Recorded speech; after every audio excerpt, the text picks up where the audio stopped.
Right? So the cats can be extremely persistent in getting what they're looking for if you have built that relationship. And if you know, and if you recognize it. And you pay attention. Yeah, and respond to it, right? Respond to it. Yeah. It would be interesting, too, if they tested it with kittens that had no training as far as, like, clicker training and like, operant conditioning type training. So they did some that did have that and some that had a relationship but not that training. Yeah, that's the goal. Yeah. Yep, is to kind of test those different That's very cool. theories out and see, well, what That must make you just wild with excitement. That's why I'm like, no, cats are fine because I don't need to study anything else. There's so much more to learn about cats. Yeah. Finally. So, sorry, this may be numerous parts of Coffee with the Critters, because as I warned you guys, we'll lose connection because we're out in the middle of nowhere, which is so nice. Okay. So I was going to ask you guys, like with all these animals that we want to train, bats, sea lions, rhinoceros, gorilla, cats, octopus. Nice one. Okay. So what are some of, if you're working with an animal, you're not familiar with the species, you're not familiar with that individual animal, what are some of the first things you do? Watch and observe. Yes. Observe them. So introduce stimuli and watch the response. Yep.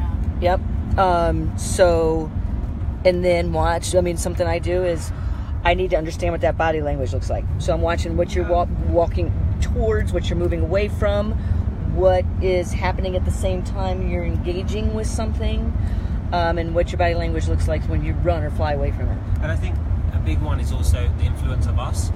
So I see a lot of people come up with these preconceptions that, like say with corvids, they say you have to be really fast because they never sit still. But if you watch, you stick a camera up on a corvid cage and you watch, there are times where they sit perfectly still. And so why is it just when we're present, their behavior is different? And how does our behavior influence what they're doing? And so I think sometimes actually watching the animal, but doing it through a camera or hiding so the animal doesn't know we're there, and they can't smell us or see us, and actually watching what they do with the environment, what kind of reinforcers they access, how do they get scratches, how do they search for food, what kind of things do they already do, do they turn things over, and then when we deliver food, we could deliver it in a way where they can turn something over to access that piece of food, because they've already got a reinforcement history of turning things over, and that creates safety, creates ways of engaging with the environment. So I think there's so many things we can learn by watching the animal. Yeah. You know, something based on you saying that, there's an article I wrote called Curiosity as a Reinforcer. I think I actually wrote it for PPG. But a lot of times people will punish curiosity via flooding. Showing an animal an item and the animal keeps trying. I mean, the animal is obviously curious with it in the beginning, but then the person steps in and says, "Oh, you're interested in this? Here." Or too long a period of exposure or something.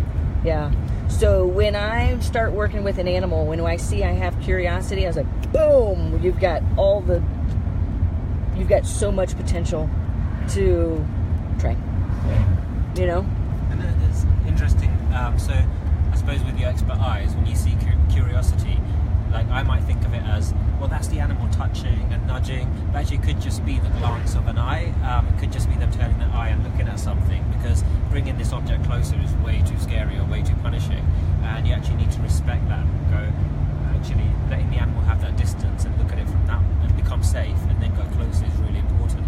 Yeah. Because sometimes we look for the big behaviors, we want them to be touching and manipulating and turning things, and actually, like you say, that could cause flooding or be part of flooding. Or just scenting the item, just, air scenting, trying to gather information. Yeah, you're right. And then we want to just push it into them. No, oh, you're interested, here. I think we do that with ourselves, too. Yeah, You know, where it's like there's not a proper rapport built and people just want to get in there and start training, and it's like, when you work with certain types of animals, dogs are very forgiving, and I think a lot of dogs are like, okay, but if you're working like with parrots, then you might have to spend more time building a relationship where the animal's even willing to consider taking food from you or wanting to interact with you at all. And so I think a lot of times we just jump right into, let's just start training, and the animal hasn't even said that, It wants to. it wants to, that it's interested, or that there's, and that's really, people don't support that a lot. I remember when I bought Iris at a pet store, she was a adult dusky Pyonis, and I said I'd like to hold her, and so I brought food with me, and I started like doing a little, offering her food, and they're like, you don't have to give her that, just make her step up, and I'm like, doing my thing, and then I was like asking if she wanted pets. Well, just pet her, don't act like that with her, and it's like, I'm considering taking her home. Stop punishing my Yeah, son. like- Potentially taking this bird. Yeah, I mean, why should I not see if she wants that before I start touching her? It's so rude to just be like, all over some animal that I literally just met a few minutes ago. And I think that's something we were all talking about, animals and humans. History of what people